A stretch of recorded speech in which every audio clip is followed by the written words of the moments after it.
لله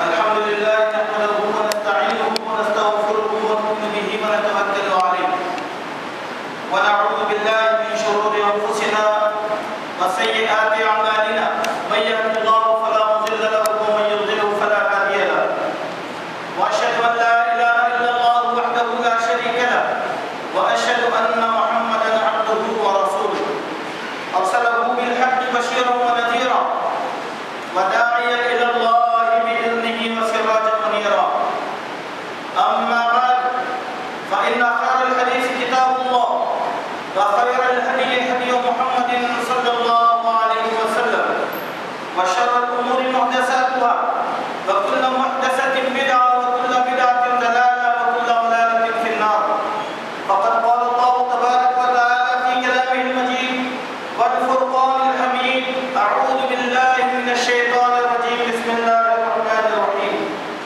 فكأي من قرية أهلكناها وهي ظالمة فهي خاوية على عروشها وبئر معطلة وقصر مشيد صدق الله العظيم. تمام قسم کی تعریف اللہ تبارک و تعالیٰ کے لیے لائق اور زیبا ہے جس نے اپنا فضل و کرم سے ہم سب پر احسان فرمایا اور ہم سب کا اکرام فرمایا.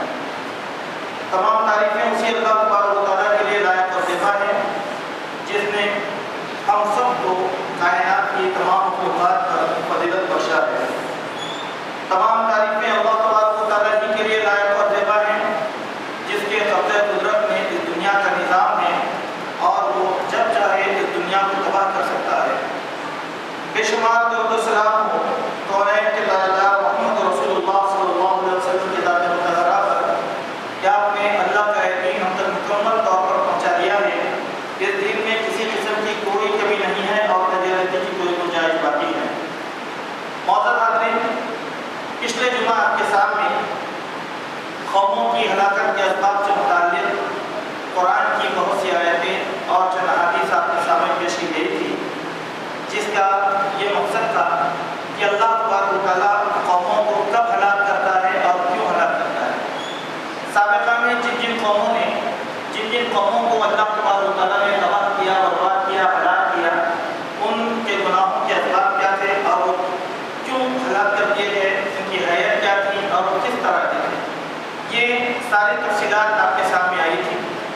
اور حدیث شریف کے حوالے سے یہ بات آپ کے سامنے بیان کی گئی تھی کہ جب لوگ اللہ کی کتاب میں اختلاف کرنا شروع کریں گے تو اللہ تعالیٰ ان لوگوں کو ہلاک کر دے گا. دوسری حدیث آپ کے سامنے یہ بیان کی گئی تھی کہ صحابہ کرام رضوان اللہ علیہم اجمعین کو اللہ کے نبی نے فرمایا آپس کا انتشار، آپس کا اختلاف، فرقہ بندی، یہی وہ چیزیں ہیں جو سابقہ قوموں کو ہلاک کر رہی تھی.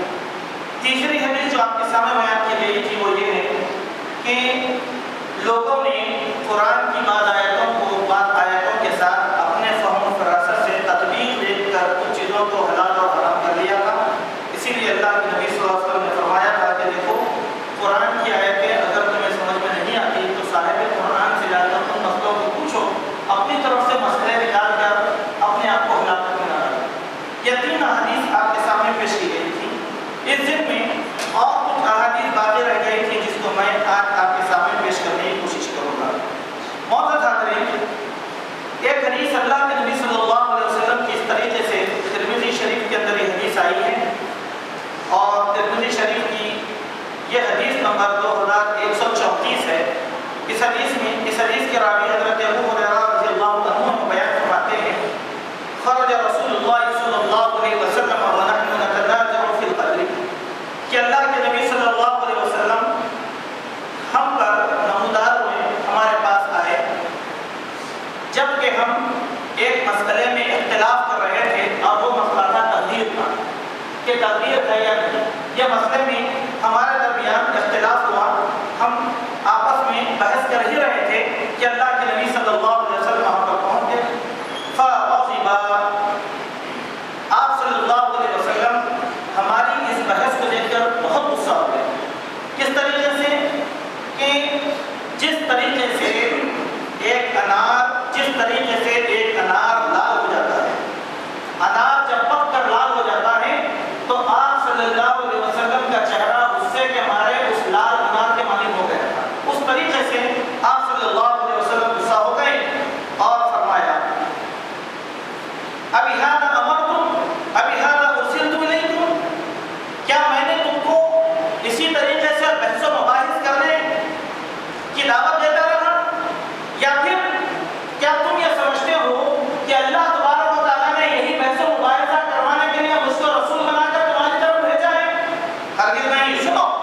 انما اهلك من كان قبلكم، تم سے پہلے کے لوگ جن جن اسباب کی بنیاد پر ہلاک ہو گئے تھے ان میں کا ایک سبب یہ تھا کثرت التنازع فی امر دینہم، کہ انہوں نے اپنے دین کے معاملے میں بہت سے اختلافات کر لیے تھے. کس معاملے میں؟ دین کے معاملے میں. اپنے دین کے معاملے میں لوگ بہت زیادہ اختلافات کرنا شروع کر دیے تھے. واختلافهم علی انبیائہم، اور اپنے نبیوں کے بارے میں بھی وہ اختلاف کرنا شروع کر دیے تو اللہ تبارک و تعالیٰ نے ان کو ہلاک کر دیا. اب سوال یہ پیدا ہوتا ہے کہ دین کے معاملے میں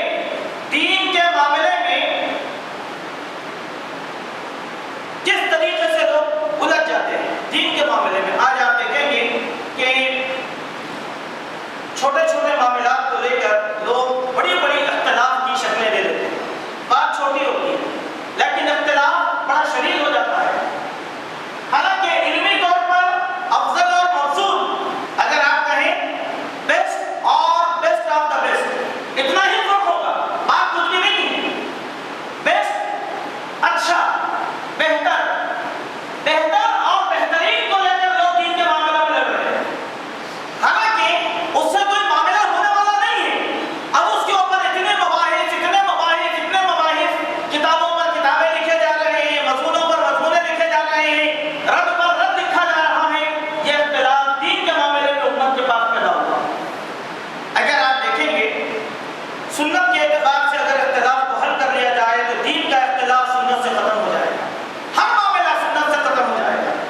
لیکن اب ہمارے پاس ایک مسئلہ، آپ کتاب خریدنے کے لیے کسی کتاب کی دکان میں جائیں، وہاں پر دیکھیں اپڈیٹ مسائل میں، نئے مسائل میں علماء کرام کی تحقیقات آپ کو نہیں ملیں گی.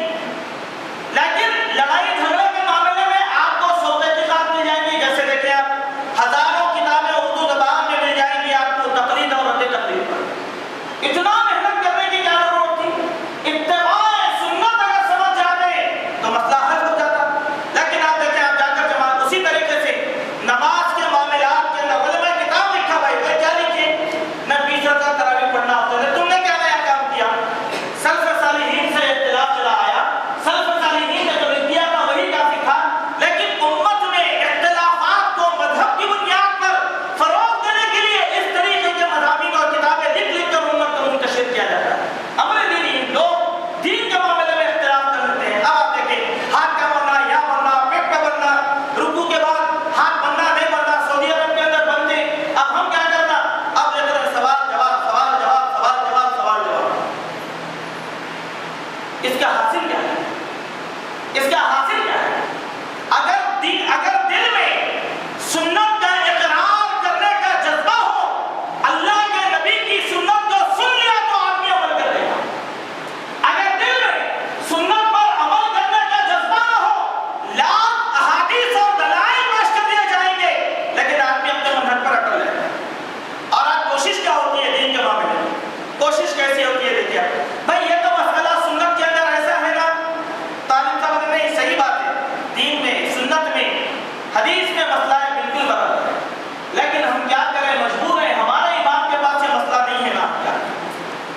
اسحاق علیہ السلام تھے، عیسائی بولتے نہیں، محمد صلی اللہ علیہ وسلم سے عیسیٰ علیہ السلام تھے۔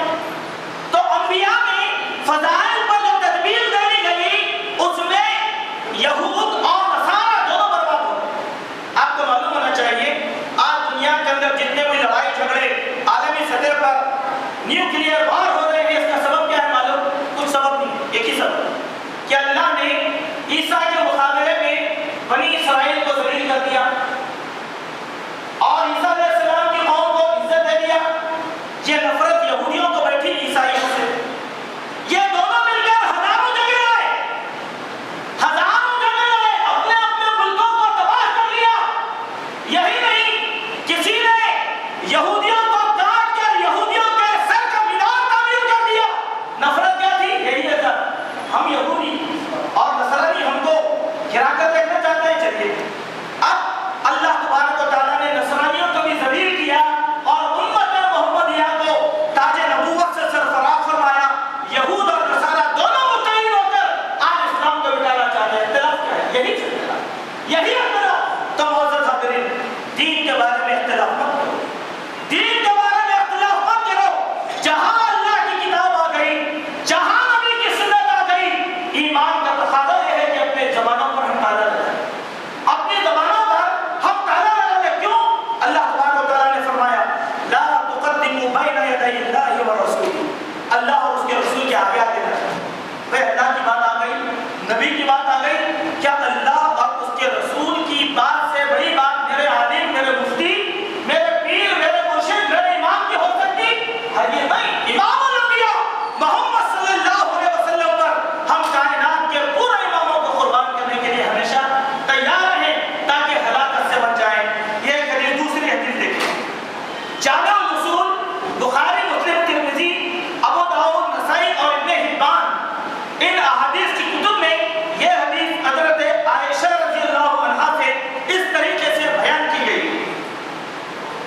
ام المؤمنین حضرت عائشہ بیان فرماتی ہیں کہ قریش کے بنو مخزومیہ کی ایک عورت نے چوری کیا اور قبیلے کے حساب سے یہ بڑی عزت والی عورت تھی، عزت والا قبیلہ تھا، غلطی سے اس قبیلے کی عورت نے چوری کر لیا۔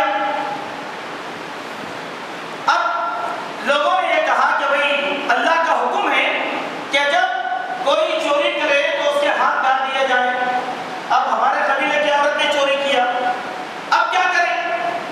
کہا کہ نہیں، بڑے قبیلے کی عورت ہے، لہذا اس کو ایک مرتبہ مہلت دینا چاہیے۔ کہا کہ ٹھیک ہے، چلو ہم نبی صلی اللہ علیہ وسلم کے پاس جائیں گے اور اس عورت کے مسئلے کو رکھیں گے۔ پھر صحابہ بولے کہ میں نبی کے پاس یہ مسئلہ لے کر جائے گا کون؟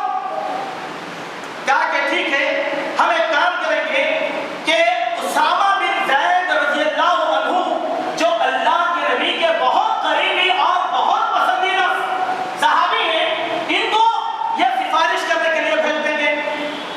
چنانچہ حضرت اسامہ بن زید اس عورت کی سفارش لے کر گئے، کہا کہ یا رسول اللہ صلی اللہ علیہ وسلم، بنی مخزومیہ ایک عزت والا قبیلہ ہے، اس قبیلے کی ایک عزت دار عورت نے چوری کر دی ہے، بہتر ہے کہ اس عورت کو ایک مرتبہ مہلت دے دی جائے، ایک مرتبہ مہلت دے دی جائے۔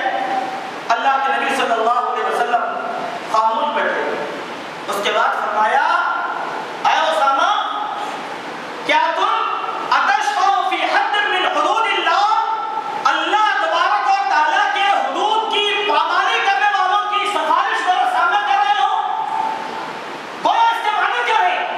ایک نے چوری کر کے اللہ کے حدود کو پامال کیا، اللہ کے قانون کو توڑ دیا، اللہ کی نافرمانی کر لی سرے طور پر، اور اسامہ تمہاری یہ مجال کے میرے سامنے آ کر اس چور عورت کی سفارش کر رہے ہو؟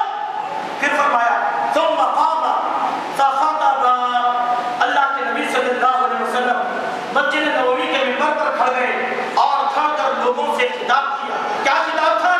انما اهلك الذين من قبلكم انهم كانوا اذا سرق فيهم الشريف تركوه، اے لوگوں سنو، تم سے پہلے جو لوگ ہیں جو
صلی اللہ علیہ وسلم نے فرمایا قم یا بلال فخذ بیدہا فاقطعها، اے بلال اس عورت کے ہاتھوں کو پکڑو اور کاٹ دو۔ حضرت بلال نے حد جاری کرتے ہوئے اس شور عورت کے ہاتھوں کو کاٹ دیا۔ ام المومنین حضرت عائشہ رضی اللہ عنہ بیان فرماتی ہیں کہ اس عورت کے جب ہاتھ چوری کی وجہ سے کاٹ دیے گئے تو اس عورت نے سب سے بہترین توبہ کی، اس عورت نے سب سے بہترین توبہ کی، اور اس توبہ کے بعد اس عورت کے ہاتھ کاٹ دیے جانے کے بعد اس کا نکاح بھی ہوا، اس کی شادی بھی ہوئی۔ ایک مرتبہ وہ اپنی حاجت لے کر میرے پاس آئی تو اللہ کے نبی صلی اللہ علیہ وسلم نے اس کی حاجت ضرورت کو بھی پورا کر دیا۔ یہ حدیث، اب اس حدیث پر تھوڑا سا ہم غور کرنے کی کوشش کریں گے کہ جو کوئی شریفوں کے جرم پر پردہ ڈالتے ہیں، جو کوئی عزت داروں کے جرم پر پردہ ڈالتے ہیں، کہتے ہیں سماج کے اچھے لوگ ہیں، ان پر حد جاری نہیں کی جائے گی تو اللہ اس عذاب کے تحت پوری قوم کو برباد کر دے گا۔ پوری قوم کو کیسے دیکھیے آپ، چند مثالیں ہمارے سامنے آتی ہیں۔ ہندو مذہب میں ایک قانون ہے، وہاں پر ذات برادریاں 4 حصوں میں، کوئی سر سے پیدا ہوا، کوئی ہاتھ سے پیدا ہوا، کوئی ران سے پیدا ہوا، کوئی خربون سے پیدا ہوا۔ جو سر سے پیدا ہوا سب سے اعلیٰ ذات کا برہمن، جو خربون سے پیدا ہوا وہ شودر۔ وہاں ناانصافی کیا ہے؟ اگر کسی برہمن نے کسی شودر کو قتل کر دیا تو کسی نیچ ذات والے شودر کو یہ اختیار نہیں ہے کہ وہ برہمن سے انتقام لے گا، کیونکہ وہ بڑی ذات کا برہمن ہے۔ ان کا عقیدہ کیا ہے کہ بڑی ذات والے حکومت کرنے کے لیے پیدا ہوئے، نیچ ذات والے خدمت کرنے کے لیے پیدا ہوئے۔